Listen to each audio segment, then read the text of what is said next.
Bismillah ar-Rahman ar-Rahim. Assalamu alaikum wa rahmatullahi wa barakatuh. Dear, excellent, esteemed, and beloved brothers and sisters, I pray you and your families are well. I'm very honored and pleased to be with you all, and thank you so much for giving out of your precious time, as always, during these Sunday sessions, as we walk together in the journey of Futuwwah and how we can understand Futuwwah in this contemplative era through reading the blessed book of Imam Dawud Walid. May Allah preserve him and also allow us to learn from his pioneering work. Today we're going to read the chapter about sincere advice and nasiha. It's a very interesting chapter indeed.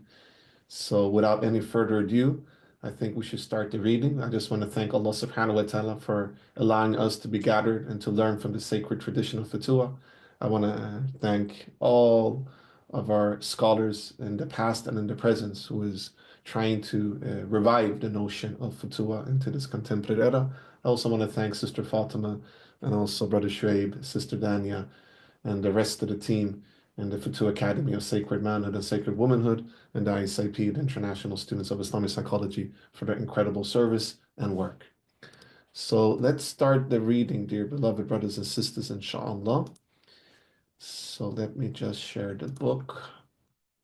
All right, do you guys see my screen?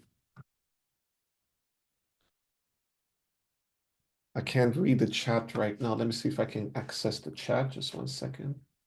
There you go. Okay. All right, Sister Hadi. All right, Brother Shuaib. Perfect. Give me 1 second here. All right. So let's start, inshallah. So you guys see my screen, right? You see the book. Okay, perfect. Yes, yes. Okay. Jazakallah khairan. So sincere advice is from the noble traits of character. So who would like to start the reading?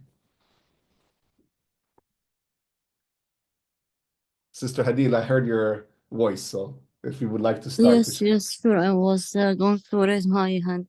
Okay, Bismillah. Bismillah. Sincere advice.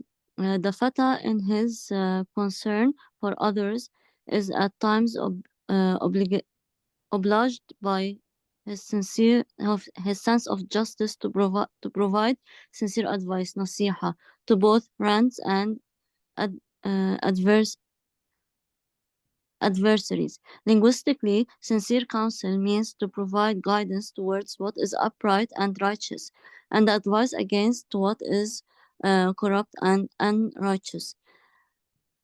Al-Kushani radiallahu anhu mentioned that sincere advice is a desire for good for people, making clear for them the path of righteousness and piety, aspiring to benefit them, and not desiring harm for them.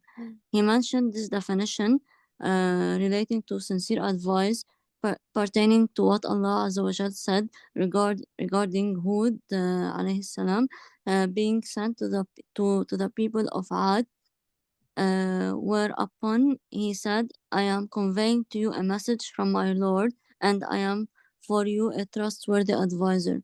The sincere advice of a prophet for his people was based on the absolute truth, not falsehood. Jazakallah khairan, Sister Adil, for excellent reading. Here, there's a lot of interesting thing that we can reflect together, dear brothers and sisters.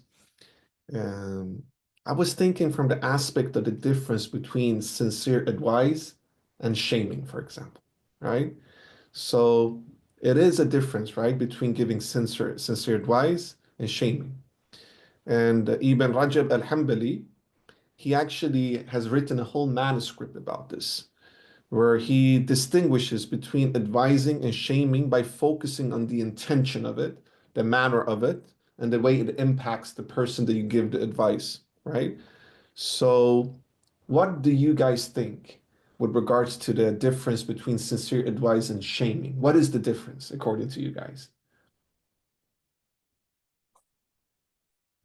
Anybody who would like to reflect? Hadid, you want to reflect or you want to do Yeah, no, I yeah, want to go ahead. reflect. Yeah, Yeah. I think I heard it once from one of my scholars. It's when somebody is giving nasiha, it should be in private, and but whereas if you're saying it in public, then it's shaming. So I think this is the main difference. And also, another thing I wanted to say that I think nowadays we don't accept nasiha advice as much as we used to do before, and because I think the ego is always up there, and we know best, and nobody knows better than us, and we don't accept any criticism from anybody. So Mm. yeah. Yeah, these are really good points, dear Sister Hadil. I agree with you. As you say, advice is, for instance, to give it in private, perhaps do it gently and also compassionately, and also in a sense that we're trying to safeguard the dignity of the person that we're advising, so that their dignity is preserved.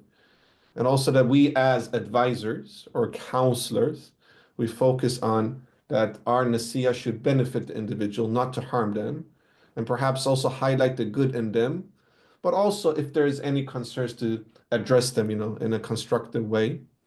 So yeah, it's very important. Iman, I saw you raising your hand. Would you like to share something? Yes, the other thing that I can think of, Jazakallah khair, is the idea of Dr. Ahmed was talking about placing your tongue behind your heart. So I can Yeah. imagine that, in trying to make sure that, your advice is actually sincere, that you actually think really carefully about what you're about to say before Mhm. you say it. And I think if you can do that, place your tongue behind your heart, then what you say actually sounds intelligent, will be intelligent, and will actually have a positive, people will actually listen, and Mm, hopefully it will have a transformative impact on people. So I think that's another major element of making sure that the advice is sincere, that making mm. sure that your heart is in present as you provide that advice. Yeah. MashaAllah. Beautiful, beautiful, Sister Iman. Thank you so much for these excellent remarks. Yes, your heart should be present, right? It should come from the heart. And that's where you build that murabata, the heart-to-heart connection between you as an advisor or a person who wants to give nasiha and the person who is receiving it. Now, what is shaming then? What is shaming, if you guys reflect upon that? Shaming or blaming, we can say. Anybody who would like to share some reflections upon that and the differentiation between? So shaming could be connected to what I said. It rhymes, by the way. So shaming, blaming. Yes, Brother Jamal and Sister Amina. Go ahead. Assalamu alaikum wa rahmatullahi wa barakatuh. Alaykum salam, dear sister. Go ahead. And alhamdulillah, we work with this a lot, don't we? Every single day of life, whether it's with our children or our spouse or our parents, every single relationship that we have, there's always this invitation and opportunity to give a sincere nasiha. And I think if we notice that we feel precious about being attached to being right, it can humiliate the other person, and it can feel like the I told you so speech that none of us really want to hear in that moment of making a mistake, perhaps. And I was just covering actually making mistakes this week, especially with my own children, and how we can celebrate, learn, and grow from mistakes, and how they don't have to be a point of shame, because we all make mistakes, right? And so I think it has a lot to do with where the ego stands in terms of offering the nasiha. And if we know our ego is not involved and it's coming from a place of sincere care, we just have to choose our words very carefully, to make it as gentle as possible for the person who's receiving it, regardless of who they are in our lives, whether it's children or spouses, or even firm nasiha can be delivered in a very gentle and beautiful way. And when you take time to really gather your thoughts about how you'd like to deliver that, it removes the possibility of shame for the other person, because they can tell in your delivery that you've taken great time and effort really to deliver it in a very sincere way. MashaAllah. Thank you for sharing, Sister Amina. You're so correct. There's so many daily situations where we need to be mindful of the sincere advice, as I say, towards our children or our spouse or, yeah, our parents, our colleagues, our seniors, etc. It's truly, truly, truly important indeed. And I think also, dear brothers and sisters, I think Sister Hadid pointed it out, and also Sister Iman, and also Sister Amana. I think also shaming is about where is the source? Where does it come from? If we look at it from the faculties of the mind and the heart and the nafs, for instance, Shaming might come from your nafs, of you actually want to perceive yourself as better than the person that you're advising, right? And it's done publicly quite often, or in a harsh tone, for instance, and quite insensitive. And perhaps the aim is to not empower, rather to, break the person or humiliate the person or discredit the individual. And it's not attached to the virtues of, for instance, honor or compassion. So the harm is really there.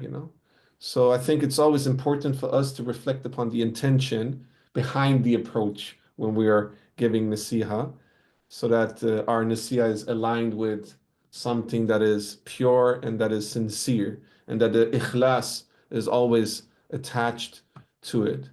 So these are really important topics. And actually, I was reading the manuscripts of, it's not the, it's a good translation to English. I can share it in the group. Maybe we can read it together on a later stage of our study circles. But it was amazing how Imam Rajab al-Hanbali was distinguishing between advising and shaming. Very interesting indeed. It was a whole manuscript, by the way. Any other who would like to share, or else we can continue the reading, inshallah. All right, Bismillah. Let's continue the reading, inshallah. Who would like to read, dear brothers and sisters? Would you like to read, Sister Amina? I think you're raising your hand. I was raising my hand, but it wasn't to read. It was just to add that a really practical tool to avoid shame and Yeah, reduce please do. just to reduce the isolation of, like, in the moment we're offering that nasiha, something that always has always worked with me, especially since I went on my own personal growth journey, is to always pre-frame any nasiha with, I remember when I made a mistake like this, it was very similar, and you're giving indirect nasiha, so you're not putting the person on the spot, even if it's a white lie, right? So this is not about not having sidq, it's about making the person feel less isolated, less alone in that moment of correction, and without they definitely don't feel like you're giving them the "I told you so" speech, whether it's children or whether it's friends or colleagues or what have you, and they feel like, oh, I'm okay, I've made a similar mistake to you and I have this respect for you, type of thing. Sorry, I just wanted to add that it's a really nice pre-frame for giving nasiha, is to acknowledge that we may have made a similar mistake. We didn't like how it felt, and you're with them in that mistake, and they don't have to be alone with it. Is really important. MashaAllah, that's an amazing advice, sister. Thank you so much for sharing. I really appreciate it. Yes, you're right. You start by yourself. It's actually it's even like from a rhetorical point of view, it's a very effective tool, what you said, Sister Amina, because it's kind of like, even in debates, like Nasiha is not to debate, by the way, but I just thought about it now. Like when you're debating somebody and you want to discredit their arguments, this is not what we're going to do with sincere advice, by the way. So don't take that as part of this chapter. Nevertheless, you start by criticizing yourself so that your opponent is not able to criticize your arguments, for instance. But with that said, from the aspect of what Sister Amina is saying, is that you make yourself human. You're not better than the other person. You're equally flawed or whatever, and that there is goodness and shortcomings within you, as within the person you're advising. This is really great, great advice, dear Sister Amna. Thank you so much. Maybe I can ask you to read as well the next sequence, Sister Amina. Okay, bi'idhnillah. Sorry, I joined slightly late, so where exactly are we up to? Sure. No problem, sister. So it's an Imam al-Jazuli. Imam al-Jazuli. I see, second paragraph. Okay. Imam al-Jazuli stated that Prophet Muhammad sallallahu alaihi wasallam was the most praiseworthy of advisors, as he was always sincere in his actions towards people and for the Creator. Likewise, Imam Ali ibn Abu Talib said, may Allah be pleased with him, sincere advice is from the noble traits of character. These statements are a reflection of the prophetic statement that the religion is sincere advice. Hearing this, the companions said, to whom? Whereupon he replied, to Allah and his book, to the messenger, to the leaders of the Muslims and the common folk. As the Fatah should have protective jealousy to defend the Qur'an and the Prophet's honor, he may at times be placed in situations where he must give advice to leaders or elders. His drive to do so should be due to his motivation for justice if he is put in an unavoidable position that such counsel must be given. He, however, should not blame nor approach someone as having committed injustice to speculation out of ignorance. When Imam Ali was asked which is better between generosity or justice, he replied, justice is putting things in their proper place, while generosity is extracting them away from their original destinations. Al-Kashani mentioned that Imam Ali pointed towards justice being more virtuous than generosity because justice in governance is general, whereas generosity is demonstrated is specific. Thus, justice is better or more virtuous of the two. Jazakallah khairan, Sister Amina, for your excellent reading. A lot of gems here as well, dear brothers and sisters. The whole aspect of not having any speculation. What can we learn from that when we're giving nasiha to avoid having speculation? Anybody who would like to reflect? So not giving nasiha out of blame, but also not due to speculation, out of ignorance, right? These are very profound statements.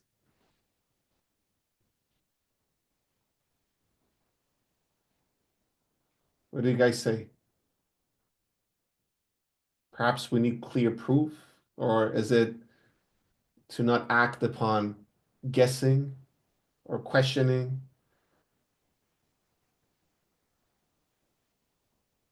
Perhaps have curious inquiry that you're almost trying to understand.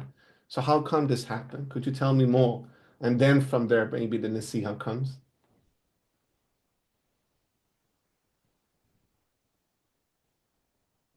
Anybody who would like to reflect, brothers and sisters?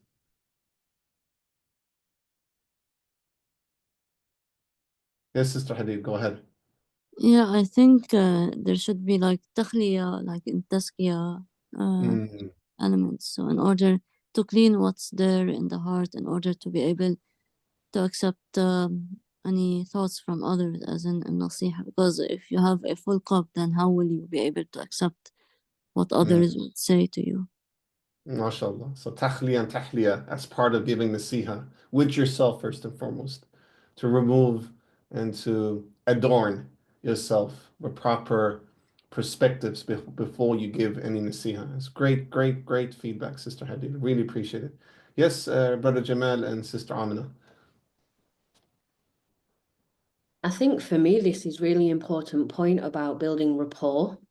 If we want to build a connection with the person and make them feel seen, heard, and understood, even in the face of a transgression, then we need to connect with them and we need to say really, resonant and relative language like, wow, what actually happened? Tell me what happened. You were there too, instead of tell me what you did, tell me why you made that choice, which is a very, and often, obviously, I work in the therapy world, so I often encourage people to improve their relationships to avoid asking why questions and ask what questions, because what questions are kind and curious, and we can do this with our children or our spouses as well.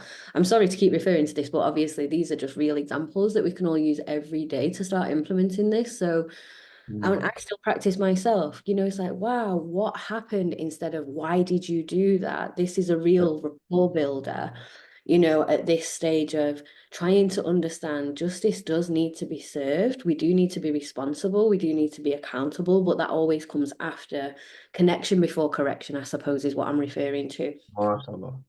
I love this, one-liners that are very easy to grasp, like connection before correction. It's beautiful.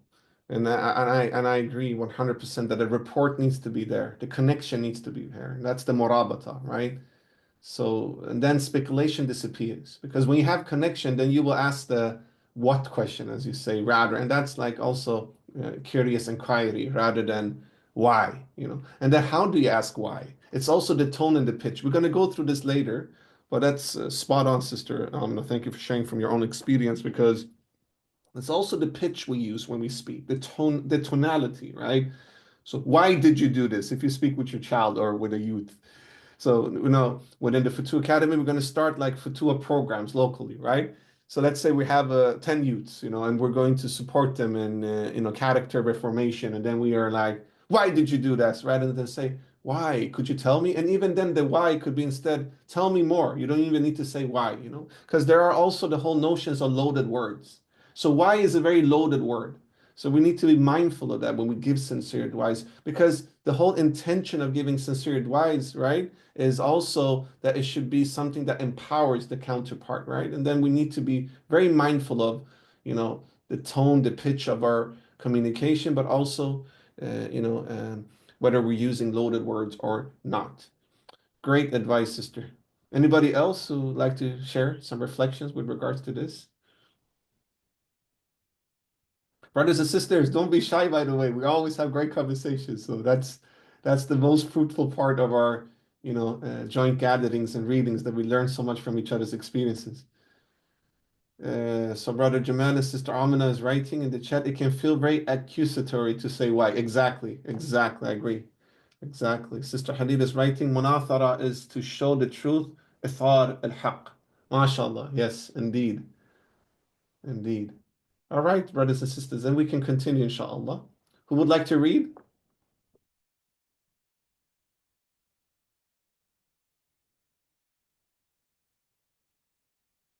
Sister Kafila, would you like to read? Go ahead. Assalamu alaikum wa rahmatullahi wa barakatuh. Wa alaikum salam wa I rahmatullah. don't know where, because I'm just joining. I don't know where Oh, I'm okay, starting. sister. Where I'm to start. From the paragraph here in the middle of the page, when approaching leaders. Okay. When approaching leaders or elders to give advice in the immediate absence of order of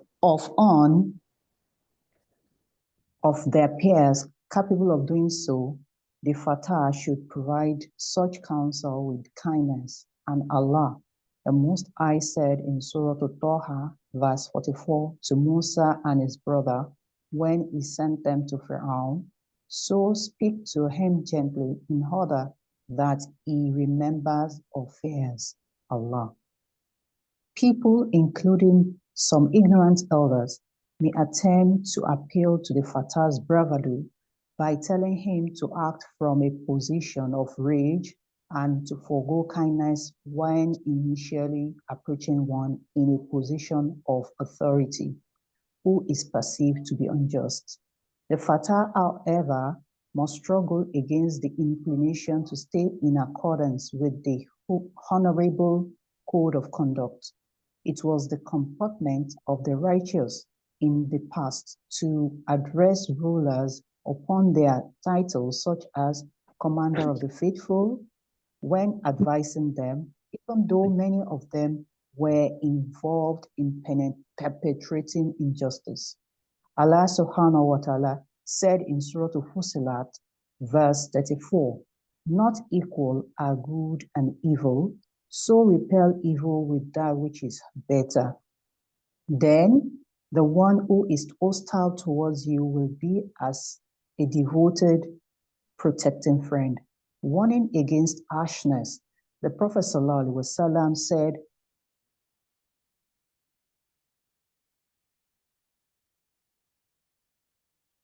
Sister, we lost you. I think Sister Kafila's connection went. Oh, she's not here anymore. Okay. So, warning against harshness, the Prophet ﷺ said, whoever prohibits kindness has prohibited goodness. Actually, this paragraph is very interesting, dear brothers and sisters, because here we are learning by our reading that it's important to not give nasiha in a position of rage, right?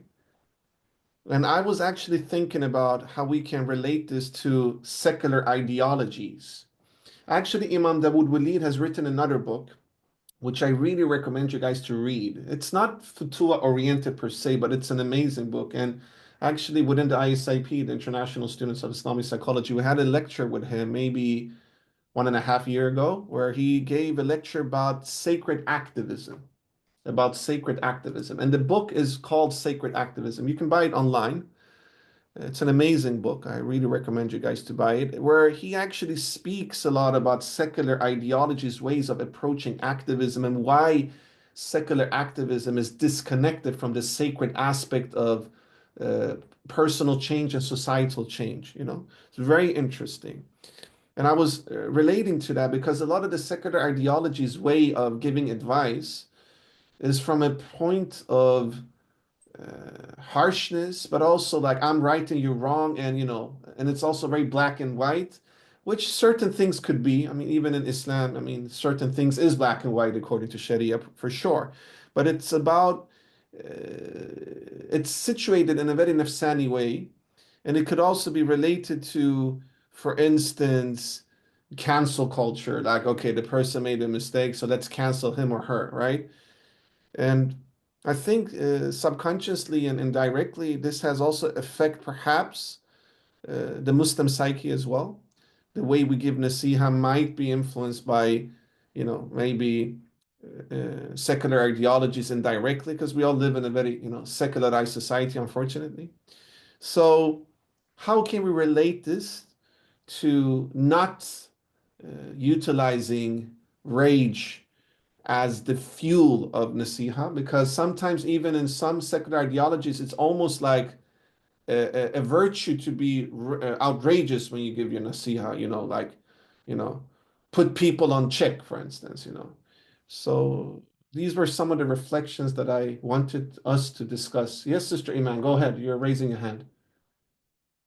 I just wanted to say that I have to agree with you. I remember just even maybe about 12 years ago or 11 years ago when I was at university, the way that some Muslims, you know, from the Muslim student associations at university used to, for example, call out the racism, for example, the Islamophobia of the English professor in some sort of department. The way that it was done, like it sort of eventually escalated. I was thinking about this today, so it's interestingly coincidental. The way that it was escalated to almost it resulted in him basically being fired. So I can have a lot of empathy for that. Like while there is, you know, a need for us to sort of call significant degrees of injustice out, there's also, I've always kind of, in a sense, been a bit repelled by the way in which, you know, some Muslims, especially sort of university students, go about calling out injustice and things like that, and really sort of coming from a place of rage and not from a place of compassion or recognizing that a person can actually sort of change. Like, for example, if someone presents a racist position, you know, at one point within their time or during a talk, it's as if that person is inherently racist and they're implicitly racist and they're incapable of ever sort of reforming themselves. And that's something somehow characteristic of who they are. And there's like this rage that comes when sort of dealing with that person. So I think, yeah, you're definitely right in this idea of kind of really sort of divorcing ourselves from that sort of secular way of approaching things that seem unjust. Like there's a beauty to the way that Muslims do it. And there's also like a compassion, like recognizing that human beings change and they may make a one-off racist or sexist comment or whatever it is. That's not like a reflection of who they are through and through. So yeah, I'm just saying I have a lot of empathy for what you're saying. MashaAllah, Sister Iman, thank you so much for your excellent reflections and remarks. I really appreciate it. Yes, you're right. It doesn't mean that we shouldn't give nasiya. We shouldn't, like, you know, try to, you know, facilitate the change in things, you know, and in actions that are not good. Of course, we should forbid forbid evil and, you know, promote good. This is a Quranic, you know, direction of us, you know, given to us. So essentially, it's about how, as you say, you know, and in which way and with intention, because people can, as you say, change. And we always believe in tawbah as essential spiritual practice. So yeah, it's important to reflect upon these things because I think that we can subconsciously be influenced by these type of notions, you know. I really recommend, I know Sister Hadid added where you guys can buy the book Towards Sacred Activism. Exactly. It's an amazing book. And we have the lecture online where Imam Dawud, I will share it in the Futuwwah Study Circle WhatsApp group later. Brother Jamal and Sister Amina's writing becomes a witch hunt. Yeah, exactly. Yeah, go ahead. Go ahead, Sister Amina, Brother Jamal. I just wanted to beautifully dovetail, inshallah, off what our beloved sister Iman shared there, especially in relation to such a challenging subject like racism, right? And so, for example, I'm guessing Iman, and correct me if I'm wrong, is a white Australian lady. I'm a white English lady, right? No, I'm And so, Lebanese. Oh, are you? Mashallah, mashallah. But obviously, like we know that these anti-black narratives in the world, we know it's in the education system, you know, in the Western world and all that kind of stuff. And whether it's an Islamophobic thing. And I think if we really want white people, and I'm saying that in kind of like speech marks in the air, if that makes sense, to embrace that they have a level of conditioning and unconscious bias that's put there, you know, like through media and through educational establishments, and they're taught their history rather than world history. We have to create exactly what we're talking about today, an environment of learning and growth and development that's shame-free, pain-free, and blame-free, because many white people will say, for example, well, I didn't do those things to those people, and that doesn't omit the fact that they still benefit greatly from white privilege today in the world that we live in, right? And I say this as a white woman, this has been part of my personal growth journey. So while I can completely accept that, you know, I will have some unconscious biases, I will have made some decisions long ago about, I'm always trying to unpick this, but I could never have unpicked it if somebody was making me feel shame, pain, and blame about it, right? And so it just goes back to the nasiha being, it's a learning opportunity. And I mean, even as a white woman, I got stopped in a previous public service role by security as a hijabi. And they said, we need to check your identification. You know, we've had reports about you. And I was like, really? About me? And they were like, yeah, we've had reports about you. You know, you're looking suspicious in the area walking around in a hijab. And I said, oh, you let me in this morning. I was on like a first aid training course for like resuscitating people on the street and things like this. And so the security checked my ID and everything. And he said, well, you know, it's just how things are. And I said, well, no, I don't know. How are things? And he just looked at me and and so I chose to be gentle in that moment, but I chose to gently hold him to account of his own bias against me as a Muslim woman. And it didn't result in him being dismissed from his role as security, but it did make him think how he's going to speak to another hijabi woman at work. And so, you know, I completely empathize with that. Do we really need to go for the jugular every time in terms of a dismissal of somebody, or can we create a growth and learning opportunity for somebody about unconscious biases that they hold? MashaAllah, Sister Amina. So many gems. Thank you so much. Great remarks. Great remarks. I love your rhyming. Sister, are you a poet, by the way? MashaAllah, you're very good at rhyming. We should have more Futuwwah poetry because, you know, like one of the ways that our traditional Futuwwah guilds, which we will build within our, you know, Futuwwah academies, used to disseminate the sacred knowledge of Futuwwah was through rhyming, by the way. So I really love it. So you said shaming, blaming, and what did you say again? Shaming, blaming, and blame. It's from positive discipline. So yeah. obviously, as a mother, I've had multiple children and they're all different and they've all needed a different version of me. So you have to upskill, right? And so that's Amazing. actually Jane Nelson's Positive Discipline. That's a secular text. I'm very attached to taking what the West has contextualized for us and fusing it with our beautiful tradition, because a lot of it, funnily enough, is in line with the Prophet sallallahu alaihi wasallam, and it's available in the English language or whatever language we think in. And so I've been on a bit of a journey myself, and that comes from that text. So no, I've just been doing a lot of research for some time about how I can improve my relationship. So none of it's mine. I can't take any credit for that. May Allah bless you, sister, for your amazing work and your research and all the things you do. Please share these resources in the WhatsApp group later when you have time. We'd love to read those resources, inshallah. We need to start to compile documents with resources that we can all benefit from. You know, this is amazing. Thank you, Sister Amina. Amazing reflection. Thank you, Sister Iman, as well. Excellent reflections. Sister Hadida is writing in the chat. Yes, I like poetry and rhyming. Yes, Sister Hadida. Me too. Me too. I love it. All right, brothers and sisters. Somebody wants to say something? You want to say something, Brother Ahmed? Or yes, Sister Iman, go ahead. You're raising a hand.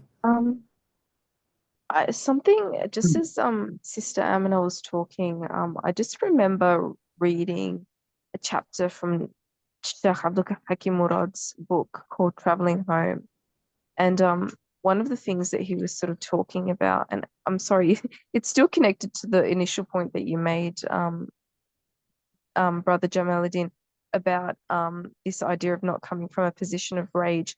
What he was talking about was you know, the concept of Islamophobia, and he was talking about how, you know, non-Muslims have it within their rights to actually sort of critique and the, you know, criticism of the Islamic tradition as was experienced throughout Islamic scholarship, and then an appropriate response was never sort of, I think these are his, more or less his words, it's not necessarily considered a bad thing, you know, this idea that if you have questions, if you have a criticism, you should be allowed to actually have that, and then have the scholars actually sort of respond to that and engage with that.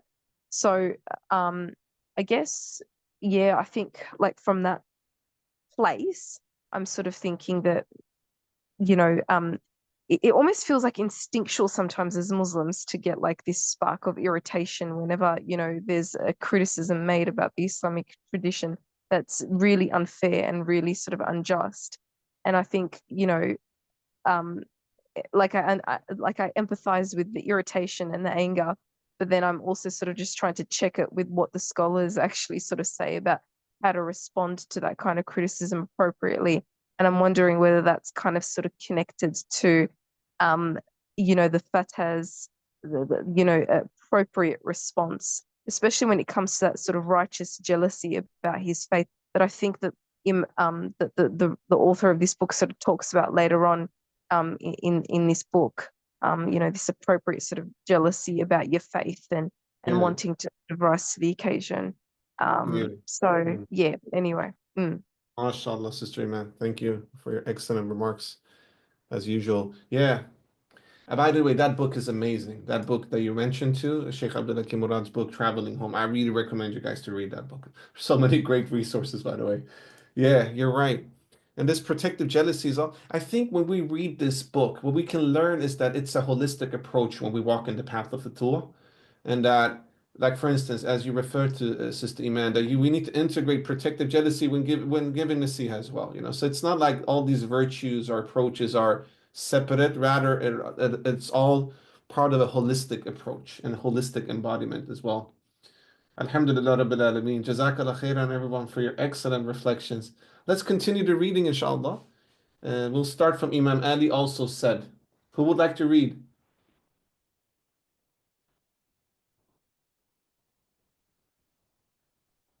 Anybody who feel encouraged to read?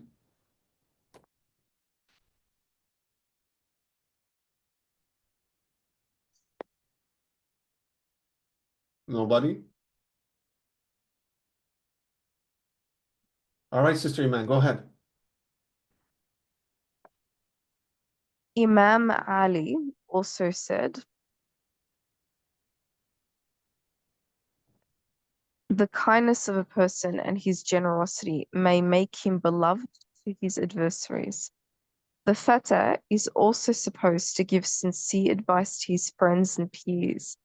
Because of his closeness to them, he may see certain mistakes they have made that they cannot see in themselves. The Prophet ﷺ said regarding this that the believer is the mirror of the believer. Imam Ali stated, the true friend is he who protects you, advises you regarding your faults, protects you in your absence, and gives to you over himself. He also said, your friend prohibits you from doing wrong, while your enemy is the one who instigates you. Just as the fatah gives advice, he must be willing to receive it as well. The spiritually immature and arrogant souls are those who can give advice but are not willing to take it. Jazakallah khairan, sister, for reading in an excellent way. I really appreciate it. So essentially here, it's a lot of things that we can, you know, dig deeper and reflect upon and ponder upon, dear brothers and sisters.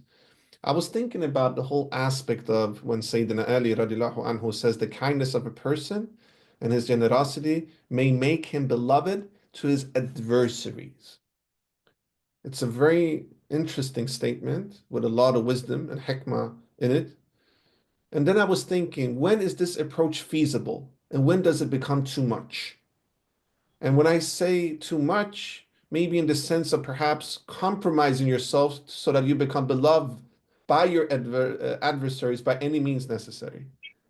So, of course, when it comes to, for instance, Sayyidina Ali's approach, it's a very important statement, but when is it beneficial and when is it less beneficial? When is it connected to low self-esteem from the person who's giving advice, for instance? When is it connected to something of a strength? I hope you guys understand a little bit my question and reflections. Any reflections with regards to that, dear excellent brothers and sisters?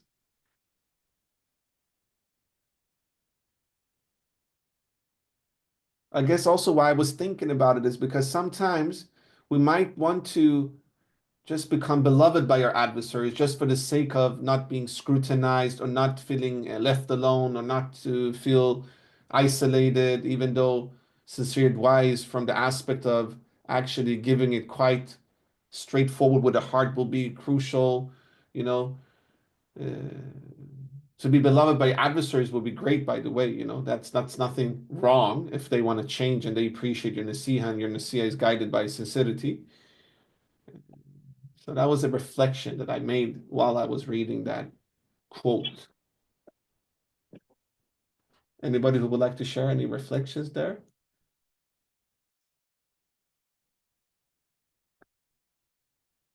There's other aspects in this paragraph as well that I think is very important because it's kind of like also not to investigate you. When you give nasiha, it's about feeling empowered. It's not about investigation.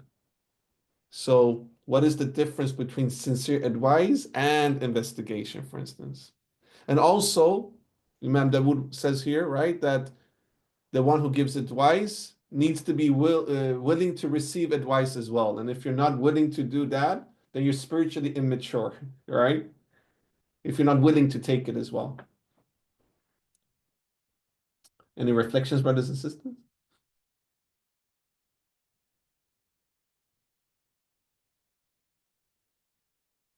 Yes, go ahead. Go ahead, Sister Amina.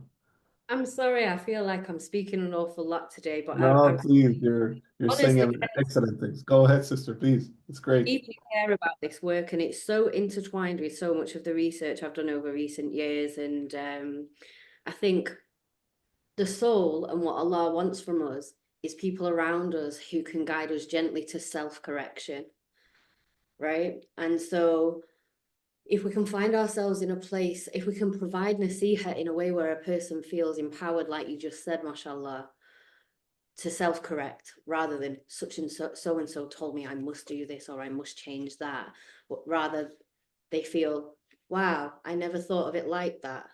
That's actually a lot easier for me than it ever felt before because of the way it was framed to me. Like, this is really our role. And I think in Imam al-Haddad's Book of Assistance, I don't know if anybody's covered that, when they talk about enjoining good and forbidding in evil, they talk about an appointed people to do that. So throughout history, it would have been people who had the skills to deliver the nasiha the way it needed, not just everybody giving nasiha to each other. You did this wrong, you need to correct like this. And I'm not saying we need to do that necessarily now, even though I understand it was a good model of the time. I think we all can take personal responsibility to obviously acknowledge whatever the nasiha is that we're giving. Don't hold yourself back, even if it's a shortcoming that you may have, because even while you're percolating the change for yourself, it's really important that you share your thoughts, reflections, and spiritual growth with somebody, even indirectly, about what they're going through as well. MashaAllah. It goes back to connection before correction kind of thing. Yeah, You're not MashaAllah. in this, Amazing. we're in this together. You know, we're all climbing the same mountain. We might be on slightly different paths or at slightly different parts of the mountain, but I'm here to pull you up with me. I'm not here to step on you to get by you. And it's important that we feel like that, right? That's amazing. That's amazing. Excellent remarks. And reminded me actually, Sister Amina, about the whole. I'm translating now from Swedish, by the way. So in Swedish, we say krabbmentalitet. It's like, how do you say krabbmentalitet in English? So, like when you have like, in a bucket, you have like crabs, right? You say crabs in English. I'm translating. You say crabs, right? Is that the name of this? I think so. What do you call it in English? I need to Google it. Give me a second, sis. What is this in English? Jamal's I saying think it's crustacean. It's a marine crustacean. in English. Sorry, what did you say? He said marine crustacean.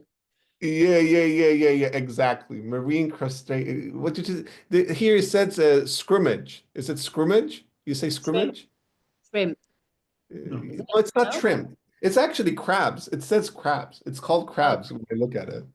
Um, so essentially, if you put a lot of crabs in a bucket and you put like boiled water in it, they try to then flee the bucket, right?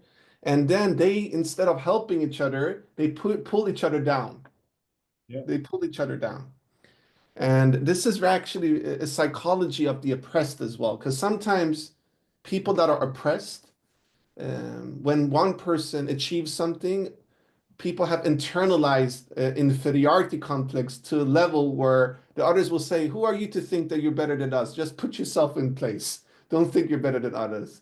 And in a sense, people put each other in check in a way where we pull each other down rather than empower one another to achieve a greatness. I was just thinking about it when you were saying like helping each other up to the top of the mountain. It's very So this, important. this is Yes, a go ahead, common Brother Benedict. Go ahead. common phenomena with regards to people that have been oppressed for prolonged periods of time. Yeah, So the yeah, crabs in the exactly. bucket is a really good analogy, mashallah. Yeah. Jazakallah khairan, brother. Nice to hear your voice, brother. Nasrallah. Nice to see you, man. Thank you so Thank you. much. I'm a bit under the weather, so Amanda's doing all the speaking. MashaAllah. May Allah bless both of you. I really enjoy you guys coming as a couple. We want to bring this fatwa into all, of our relationships. I really admire both of you. Thank you for joining, Brother Jamaluddin. May Allah give you shifa, inshallah. Ameen. We have a lot of great remarks in the chat. Safura, Sister Safura is writing, people pleasers would not put healthy boundaries. Yes, exactly. That was what I was thinking about. I mean, obviously, I know Sayyidina Ali radiallahu anhu doesn't mean that at all. This quote is beautiful, but it made me reflect upon this notion of being a people pleaser and that it's very beneficial it's very important to be to be mindful of where does my sense of being beloved by my adversaries come from, you know? Am I sugarcoating things just because I want to become beloved, for instance, right? Safura, Sister Safura is writing as well. Some friends would take the opportunity of a role of educator instead of a simple friend giving advice. Yes, that's where we get the mirror thing, isn't it? That we're all mirrors of one another, as companions of one another. Kind of codependency can occur in an unhealthy friendship. Yes. Would you like to expand on that, Sister Safura? The codependency part? It would be great to hear reflections about that. If you would like to unmute yourself, if you're able to unmute yourself. Assalamu alaikum. Sorry, my voice is not so good today. No But I problem at mean, all. in the relationship, when there is no too much tazkiyat al-nufus, sometimes when we see someone who is like unwell and would see his friend would take advantage to educate him, but when he will taste the will taste the relation if the friend see that is really vulnerable. Sometimes if the friend has not too much tazkiyat nufus and sincerity, will take this role of educator. So he will take like because it would seem that have more self-confidence in appearance, but is a role how he will build a kind of relationship when the codependent will uh, follow all his advices step by step, because he will see in front of him someone who is more confident. And sometimes when is like nourishing the ego of the other friend. I don't, sorry, my English is not so developed, MashaAllah, your but English is what I excellent, mean, sister. Excellent English. Go ahead. yeah, what I mean sometimes, because I was young and I had this kind of experience where I was feeling like naive, and I had some friend who she was very very confident, so I was just amazed by her confidence in the public, but actually she took this advantage, and actually it was very unhealthy because I was codependent of her, you see. So there is not kind of, she will not, if I would say something for myself, she will develop like kind of jealousy, because as if, you know, you not have like kind of not power, but free yeah, a kind of freedom of speech, because it will unbalance the relation, you know. Yeah, mashallah, sister Safura. Thank you for your excellent reflections from Yeah. your own personal experience as well. And mashallah, your English is very good, very good. Mashallah. Yes, I think the so-called dependency is very important indeed.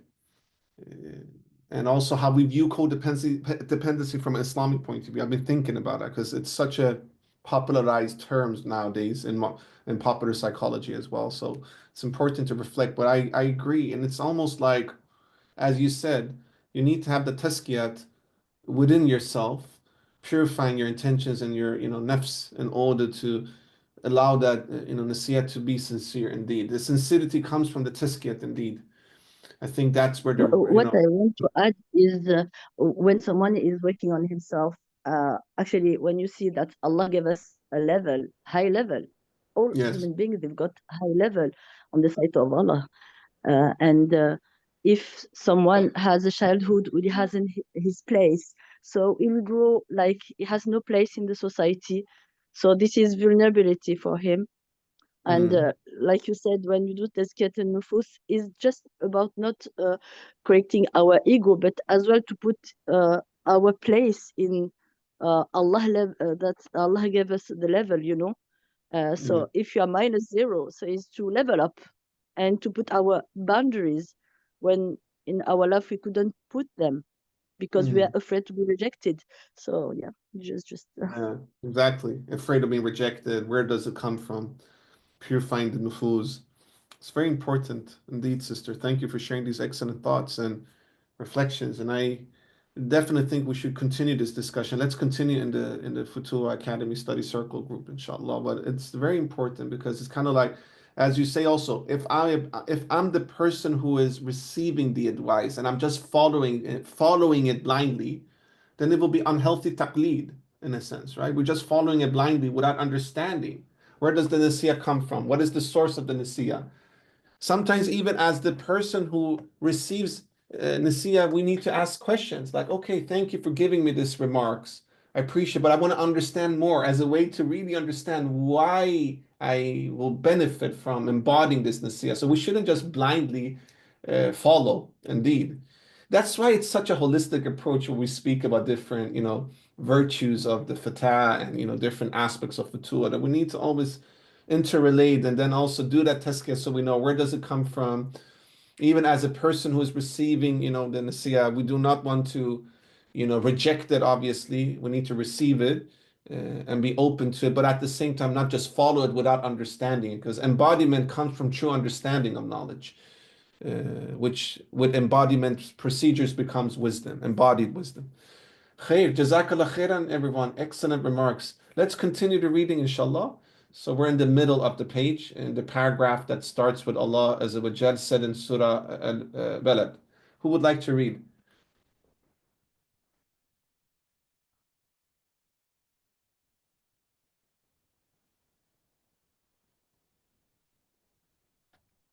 Anybody who would like to read? I can go, brother. All right, Sister Zulaikha, go ahead. Allah said in Surah Al-Balad, verse 17, "Then he was of those who believe and join upon each other's steadfastness and enjoin with compassion."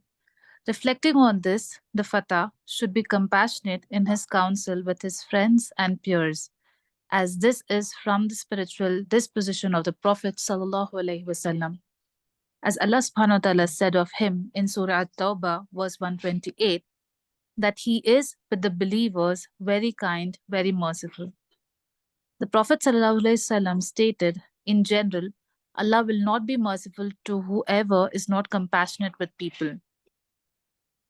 One of the aspects of the comportment of giving sincere advice is avoiding humiliating one's friends and peers in the process of advising them. Since the advice is being done out of love and wanting to see one's peers stay away from making mistakes that can harm themselves and others. the fatah should give his advice in private and not in front of others. It has reached us that the Prophet ﷺ allegedly said, "Whoever advises his brother in public most certainly shames him." Similarly, it has reached us from our pious predecessors that the one who advises his friend in private beautifies him, while the one who advises him in public disgraces him. Loving counsel in private will be more likely help those being advised and earn their endearment. Jazakallah khair, Sister Zulekha. Thank you. Such an honor to have you with us, Sister Zulekha. Nice to see you, mashallah. Same Most here, welcome. brother. Alhamdulillah. Jazakallah khair. Honor to have you with us. Thank you so much, sister. Great reading, mashallah. Barakallah fiki. Alhamdulillah. Alhamdulillah. So essentially, this is also such a great paragraph. MashaAllah, all the paragraphs in this book are amazing.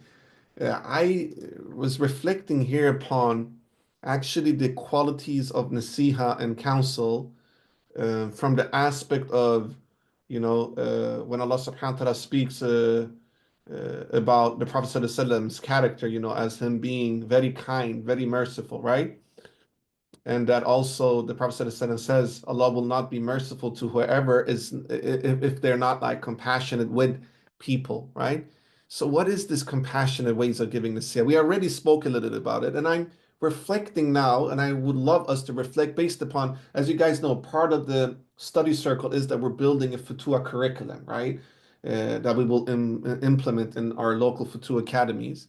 So nevertheless, how and what is the qualities of sincere advice from the aspect of being compassionate? So maybe we can reflect upon that. And I know, Sister Amina, you were referring to building trust and rapport. That should be part of it, right? For instance, creating a safe space when you give counsel. It should not be public. It should be private, right? Showing genuine care that comes from the heart, that stems from the heart. Also, the tone and the pitch that we spoke about. Which tone do we utilize? Which pitch do we have in our voice? And perhaps also that we reflect upon our contact and our report and our connection and murabata before we give nasiya, right? That we understand the context, we understand the situation, and even that we try to even see, are they ready to receive it? Because sometimes people might not be ready, and it will not be beneficial. Rather, it will harm them if you give it in that moment, So you need to be mindful of the context, and perhaps as also, we discussed earlier, and I think also, Sister Amina, with your reflection about personalizing things, right? That you personalize the advice. Maybe show that you're also vulnerable, that you're not perfect, that you also have shortcoming as the person who is giving sincere advice. There is a statement from a great, actually, he's from the UK. He's a very good psychologist. He's not a Muslim. His name is Daniel Winnicott. He has this term called good enough. Good enough mother, actually, good enough father. What does that mean, good enough? Is that, I do my best, perhaps from an Islamic terminology and perspective and paradigm, and then Allah does the rest. I'm not better than others. It's okay to be good enough. It's not about perfection. I'm not giving nasiha as a way for you to be perfect, and I'm not perfect, the person who is giving nasiha. So it's kind of like showing that human side of you, right? And then, of course, as we are learning in this beautiful chapter, that we follow the prophetic model, in the sense that, as we see in this, a hadith, and also the way that Allah subhanahu wa ta'ala refers to the prophetic character, right? Empathy, mercy, And I was thinking about, when the Prophet ﷺ, gave advice to the Bedouin man who came to the masjid and he urinated. He never shamed him, right? The Bedouin, right? He actually encouraged him, in a sense, to change his behavior pattern. So this is very beautiful, as a way to not shame, rather bring it in a way, the sincere advice, so that it can gain something, gain something, empowerment, right? And then also, one thing that we learn, which I find sometimes to be quite unhealthy in Western psychological models of giving tarbiyah and, parenting, or, is that we sometimes tend to not speak, at least from the Western secular context, and I'm generalizing, doesn't mean that all these narratives from the Western context are the same, not at all, but that we need to at least have a balance between empathy and firmness, that we need to be firm. But with the firmness, we need to be empathetic, or else the firmness becomes harshness, right? So yes, we should acknowledge the person that we want to give advice to if they are struggling in something, right? But at the same time, perhaps while we are compassionate, encourage them also to give the nasiha in a firm and compassionate way, right? And that, there is some form of accountability there, for all of us. And that accountability comes from Allah subhanahu wa ta'ala, and perhaps not from fellow human beings always, right? So it's about empowering rather than burdening, isn't it? And perhaps also to bring that aspect of self-reflection and muraqabah, introspection, that we all need to be in that state, self-reflective state, to see like our own shortcomings and how the nasiya can be received and perceived and strengthened. And also that we have like this husnul dhan towards ourselves, husnul dhan bil nafs, which is crucial, right? So yeah, these are some of the thoughts I was thinking about, like how can we create this modality, this approach of, sincere advice that is compassionate. Yes, I see some raised hands. Yes, Sister Shifa, would you like to say something?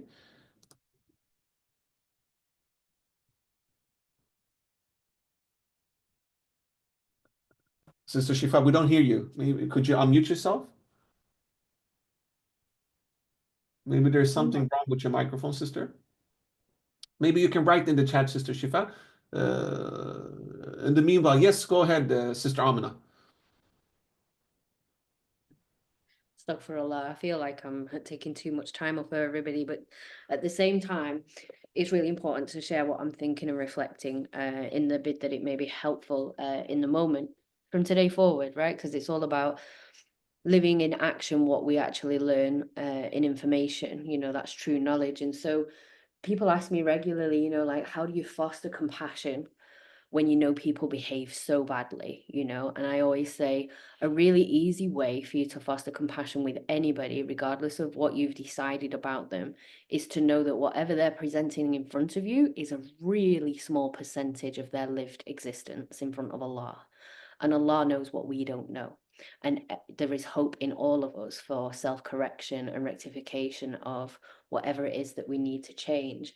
And so if we just consider this person's presenting really unpleasant behavior, or aka sin, in front of me, or I've been told about it about this person, remember not to be a first story person about anybody, and not to cancel anybody like you mentioned before as a result of that, because that's not helpful to anybody. And we know that some of the Sahaba in their Jahiliyyah, we won't go into it too much, but, like they committed what would have been crimes later on against, Islam. And so, and Allah forgive them because He is Al-Rahman, and who are we? So this helps us foster compassion for people. And also a really good tool to use on yourself is remember a time recently or in the past where somebody gave you nasiha and it felt awful. Remember what made it feel awful for you, and then have a conversation with yourself about how you would have liked them to give you nasiha. That's how you should be giving nasiha to other people, the way that you receive it previously, right? And so these are just helpful practical tools of trying to put some of this into action from today, and I'm hoping that's That was amazing, sister. It was very helpful. Thank you so much for sharing these excellent practical tools. It's so important indeed, and that we always are mindful that we are all human beings. And as you say, I love the fact that you were referring to the Sahaba and the righteous companions of the Prophet ﷺ, because as you say, a lot of them in their time in Jahiliyyah, they did things that is not encouraged to do, isn't it? And what the Prophet said, sallallahu he said, the best in Jahiliyyah is the best in the Ummah, is the best of all the Muslims, right? That even when they did in Jahiliyyah wrong thing, they had also a fitri goodness in them as well at the same time, and strengths, right? This is such an important reminder to all of us. Like, imagine if cancel culture existed during the Prophet's time, sallallahu alaihi wasallam. Many of the Sahaba would be canceled today. Really, like it's a profound reflection to have, because it's kind of like people can change. I was thinking about Khalid ibn Walid radiallahu anhu.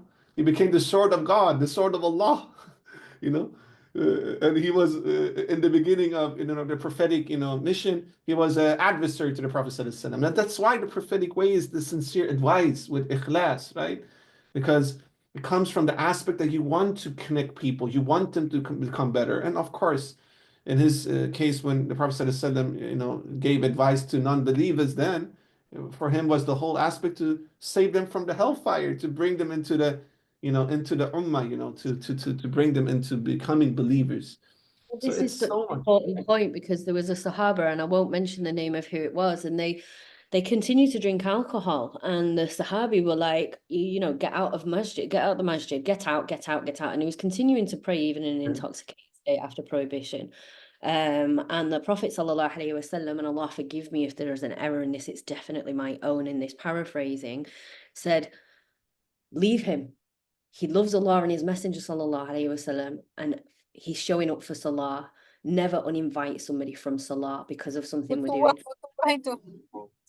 And this is so important, because people, like, I even saw a comment on a Facebook thread where a woman was saying she discovered that her husband was drinking alcohol, but she also admitted on the same thread that she's not praying 5 times a day or fasting in Ramadan. And, it's like, but we'll choose, oh, that's a really bad sin, and I'm going to judge you for that. And we just need to know we're all sinning in different ways. Allah protect us and veil us, and have some self-compassion about how we're going to grow out of it, and accept that the Sahaba, mashallah, they came into a place of self-correction, even through really serious addictions like alcohol. And, many of those stories are transferable to the here and now, whether it's through alcohol or drugs abuse or prescribed medication abuse. We know that's a really big thing for numbing and, not having to deal with our emotional side and things like that. And just be kind. If we can choose to be anything today, let's choose to be kind, because we're never going to lose with Allah if we choose to be kind. We can be firm and kind, firm and fair at the same time,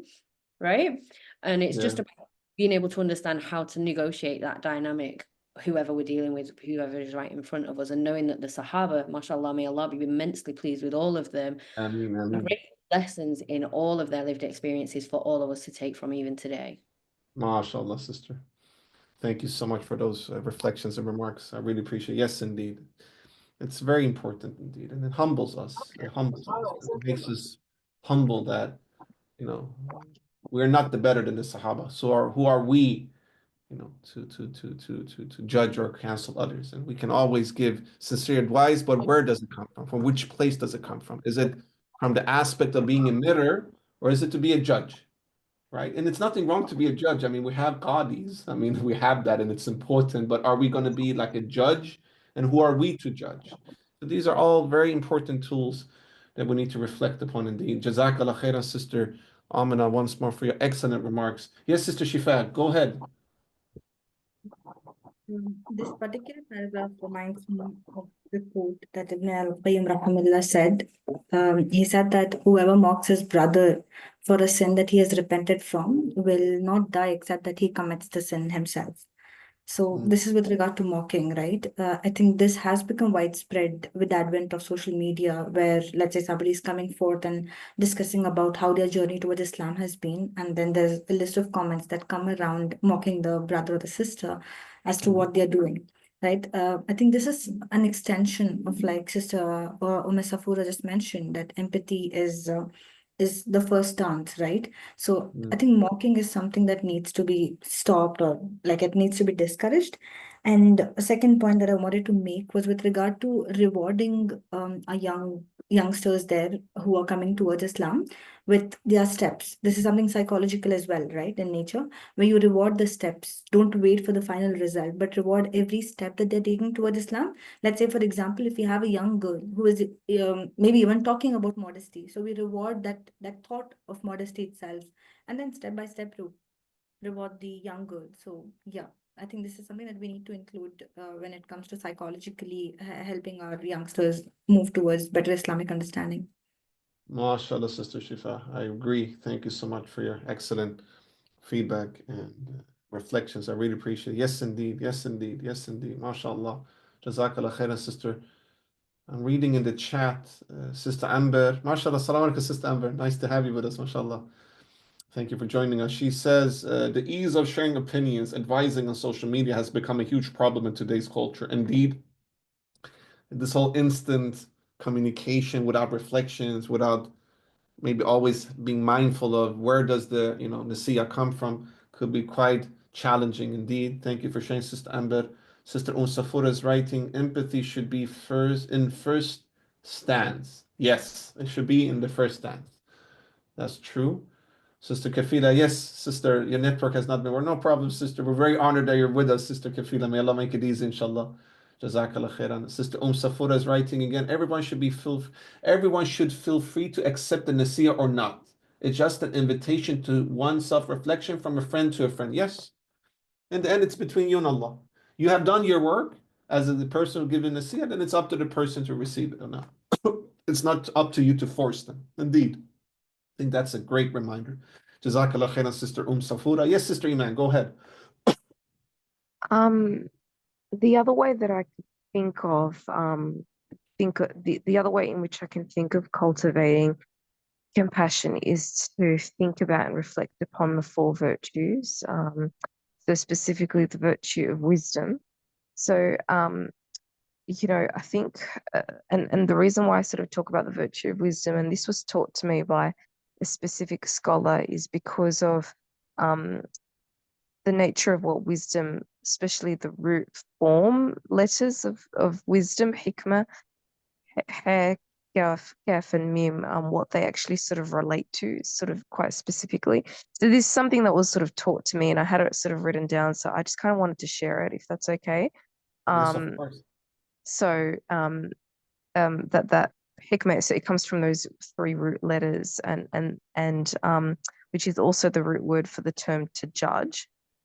So basically what those three root letters are referring to is placing evidences in their appropriate order, in a manner that is true and beneficial. So what this scholar was saying is that to judge is to place evidences in their right place. So hikmah is called wisdom because it refers to the ability to place things in their appropriate order that is true and beneficial. And so speaking the truth only without weighing the benefit of speaking often harms more than benefits in practice. So that's why wisdom is needed to speak the truth, because truth can be a bitter pill to swallow, only sweetened by wisdom. So in order for truth to be accepted without feeling hurt, one must speak with objective truth and constructively, and that is what wisdom is. So, and interestingly enough, the vice of hikmah, wisdom, that occurs when a person acquires knowledge that is true, objectively true, because wisdom is connected to the intellect, but does not know how to place things in their appropriate order, or worse, exploits the knowledge in order to harm others. So from a linguistic perspective, we can sort of like see that automatically you need to be able to sort of be wise in your application of how you actually sort of speak. And then that ultimately, from my understanding, sort of channels down into someone that's actually speaking in a manner that's compassionate, as opposed to sort of just barking things that are true, but are very difficult to take for most people. MashaAllah, sister. I love this acronym. Thank you for sharing. Could you share that in the WhatsApp group, sister? I would love if you could share that so we can benefit. That's amazing. I love acronyms. Acronyms and rhyming are essential in dissemination of knowledge, And as I referred to earlier, this was the traditional ways of disseminating the sacred virtues of Futuwwah. They used to, a lot of the scholars, like Al-Suhrawardi as an example, also even Al-Sulami, they used to write, like, take the word Futuwwah, and then according to each letter, they wrote different, virtues related to that letter that started with that letter. So it's amazing. And the way that you referred to hikmah and broke the letters down into different aspects of wisdom was phenomenal, mashallah. So please share. Jazakallah khairan, Sister Iman, for your excellent remarks as always. So yes, let's continue. We have a couple of paragraphs left. It's not a lot to read, and we still have about 10 minutes left. So let's continue. This is the final page of today. Who would like to read the final sequence?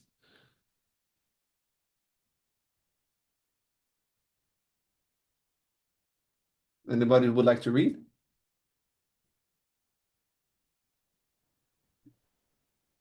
Yeah, Sure. I think so. You would like to read, Brother Jamal, or Sister Shabina? Okay, Sister Shabina, would you like to read? Go ahead.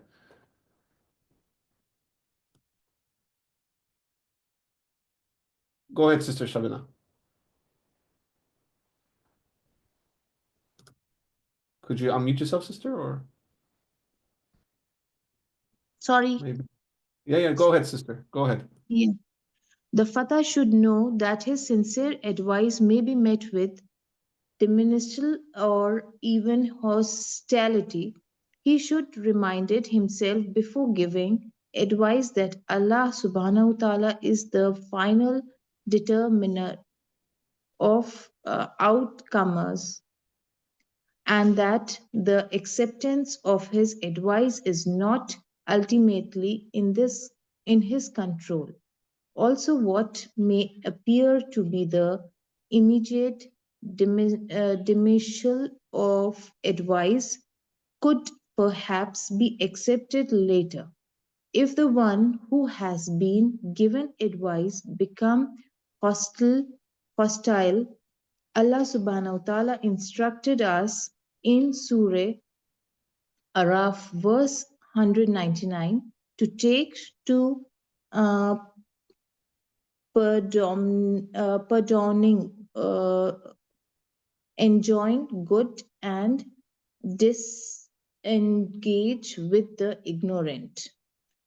When the reaction between hostile to the point of the fatah is being cursed out or is faced with a potential physical confrontation, it is more chivalrous to disengage rather than engage in an angry argument.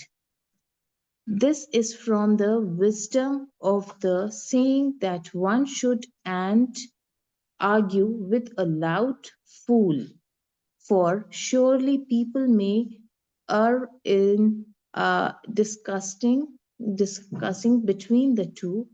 In many instances, the one who gives advice yet does not disengage when such situation raises will inevitably be defeated by the ignorance of the hostile person, as he loves himself in behavior of responding to ignorance with ignorant behavior or speech unbecoming of the fatah. MashaAllah, Sister Shabina. Thank you so much for your amazing readings and your excellent reading. Really appreciate it. Amazing. Jazakallah khairan. So this part is also amazing. So many gems in these chapters. MashaAllah. May Allah preserve our beloved teacher, Imam Dawud Walid, inshallah. So essentially, here I was thinking about a lot of things, obviously, but I love this proverb, by the way. This is a very interesting proverb, isn't it? It's more civil. So, the proverb of you should not argue with a loud fool, for surely people may err in distinguishing between the two. Subhanallah. Subhanallah. So, how can we actually teach this proverb and maybe disseminate it as an approach to the fatah, to the youth, and even to elders, as a way to not act upon your first emotional reaction? For instance, when facing challenges or somebody shouting at you after you give them nasiha, how can we learn from this proverb and also to disseminate it? Any thoughts? Yes, Sister Kiran, go ahead. Assalamu alaikum. Just wanted to say before, I think this really, kind of in the South Asian kind of upbringing, it really resonates with how you see we are used to that, if you don't do something, then be it from your teachers or your parents, you're going to get shouted at or be, physically reprimanded for it. And now that, the children today are obviously not used to that kind of a behavior. But I think it's also the lack of emotional intelligence as parents amongst ourselves. When we try and tell them to do something, in the background, there is this fear that you are failing as a parent, that you have fears that, oh my God, my child is not going to, or this fatah is not going to be a good Muslim, or will reflect on your teaching or parenting style.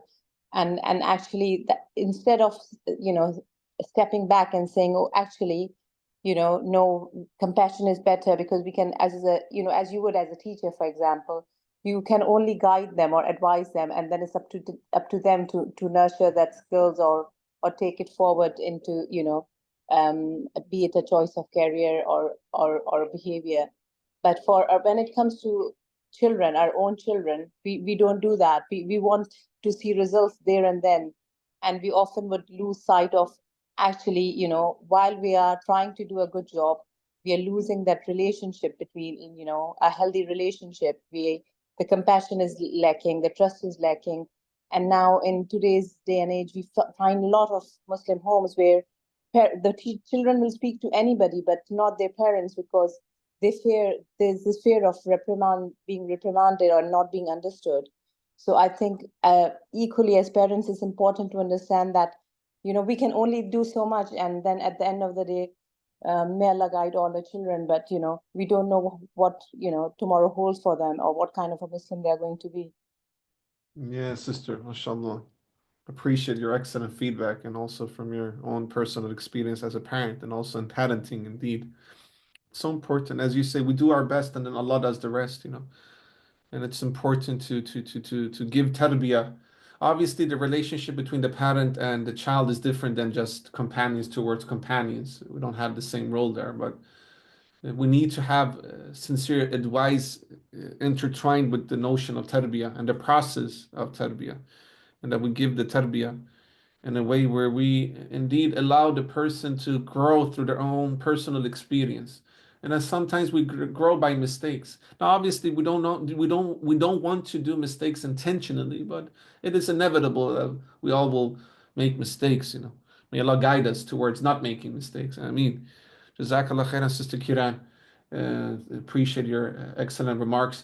So, dear brothers and sisters, any thoughts with regards to also what I was speaking about with this proverb, because it's such a, like there is this unfortunate, as we always say, masculinity and femininity is nothing toxic with it. In its pure essence, it's fitri, it's natural, it's organic, it's beautiful. But then it's different between masculinity, femininity, and manhood and womanhood, because manhood and womanhood is a higher maqam, a higher spiritual and emotional state of your biological gender. So you become a man, right? So it's a refinement process, which is the whole aspect of Futuwwah, to refine your character so that it becomes chivalrous or noble. And in that, we do see sometimes, I'm sure you guys see in the streets when you walk, I don't know which cities many of you are from different parts of our world, that sometimes you see people debating on the streets or arguing, and that one person might give advice in a good or a bad way with a good or bad intention. The other person might receive it with a good or bad intention, and then they shout. And even the person who's giving advice from a sincere disposition, when the reciprocal approach is quite harsh and aggressive, then they might be aggressive and become aggressive and fight, right? Or act like them, which is something that is not healthy. I was actually thinking about last week when we were reflecting upon, Rumi's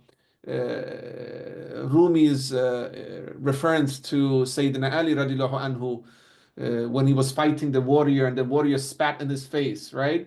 And that Sayyidina Ali radiallahu anhu was about to, kill him with his sword, but then he did his tazkiyat and he thought, maybe am I doing this for the sake of my nafs because I feel insulted, or am I doing this for the sake of Allah? And then he understood that he was doing it for the sake of the nafs, and he didn't kill him, right? So he didn't act, if we're going to take that analogy of being a fool, right? Like a person in the proverb of, a loud fool. He didn't act upon the way that warrior who acted like a fool treated him. Any thoughts about this, brothers and sisters? How we can disseminate this, insight from this proverb?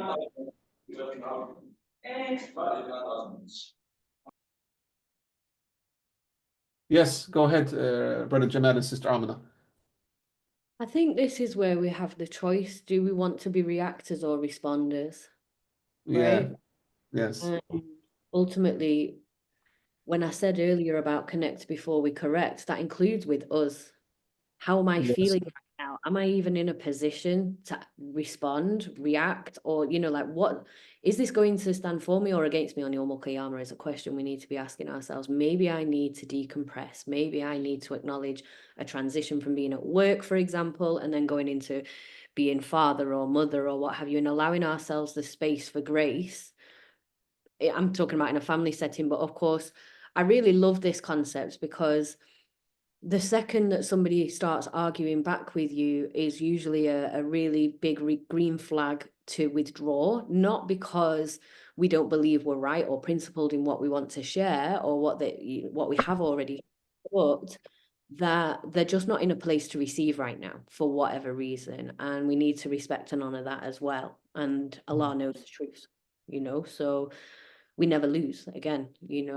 Allah knows our intentions, and we're able to choose whether we're going to be a reactor. Am I being reactive right now? And I actually thought earlier on in our session today about Imam Ali and him, may Allah be pleased with him, the whole incident. It actually came to me earlier on, and I thought it's the mother of all examples for us to litmus test ourselves. Am I being reactive either to colleagues, or friends or family members? Right, I need to take space for myself, and then I can come back and then I can have a conversation that's going to land better. Yeah, for sure. Thank you so much, Sister Amina, for your great remarks. As usual, yes, I think that litmus test is so important. In the heat of the moment, it's so difficult though, right? So as you said, perhaps just, disengage if it becomes too intense. Give yourself time to employ meta emotion and meta cognition, right? And then you might receive an other avenue from Allah and how to deal with that reaction. And as you said, not to become reactionary, rather becoming an actionary, rather to choose the action rather than react. That's great reflection, sister. Thank you so much, Sister Amina. Sister Shifa is writing in the chat, the Prophet, peace be upon him, also said, whoever abandons arguing while he is in the right will have a house built for him in the middle of paradise. SubhanAllah. What a beautiful, beautiful statement. May Allah allow us all to gain a house in the middle of paradise, inshallah. Sister Safura is writing, Zalim or Matloom always. We have to self-reflect in every situation. In which position are we? Even subtle. Yes, indeed. Yes, indeed, Sister Safura. Jazakallah khairan for your excellent remarks. Sister Shifa says, respond, don't react. Yes. Respond and reaction, because reaction it depends on how you react, but it could be an impulse, and we don't know where that impulse comes from. The typologies of thoughts from an Islamic psychological point of view are three. Either the thoughts comes from shayateen, from Allah subhanahu wa ta'ala, from angelic sources, or from the nafs, right? So from angelic sources, from the nafs, or from shayateen. So by reacting, we don't know, like, are we reacting to a thought that is coming from which source, But if we take a step back and we become actionary, then the response might be more thorough and according to sincere advice, inshallah. All right, my beloved brothers and sisters, thank you as always for giving out of your precious time. I learned so much by listening to all of you, mashallah. You all are gems, and you all have so much knowledge and wisdoms, and I appreciate your generosity of sharing that with all of us, and that we allow ourselves to learn from each other is truly amazing and a blessing from Allah Azza wa Jal. Next week we will meet the same time, and then we will read the chapter about brotherhood, which is a beautiful chapter, page 113 to 123. Within an hour, I will open up again the WhatsApp group so that we can continue our discussions. Please share all these amazing gems and remarks and reflections and nasihas and quotes that you all shared today in our session in the chat as well, so that all those who could not join today can benefit from it as well. The recording will be uploaded within a couple of days on our YouTube channel, and it will also be shared in the Google folder for all of you to benefit from. And once more, thank you so much for giving out of your precious time, and I'm very honored to learn from all of you. I want to thank once more all of you, the participants, for joining and allowing us to learn from one another. I also want to thank Brother Shoaib and Sister Fatima for facilitating these sessions in such an excellent way. And I also want to thank Sister Medea, Sister Dania, rest of the team of Futuwwah Academy of Sacred Manhood and Sacred Womenhood, and ISIP International Students of Islamic Psychology for all of your khidmah and amazing work. May Allah accept it from all of you.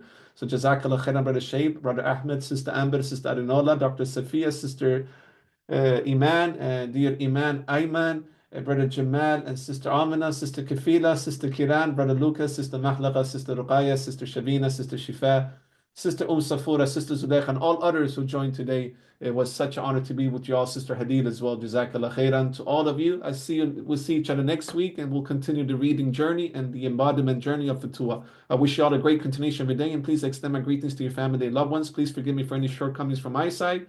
And if anything good came from me, it's from Allah subhanahu wa ta'ala, and all the mistakes were solid in mine. Jazakallah khairan. Assalamu alaikum wa rahmatullahi wa barakatuh.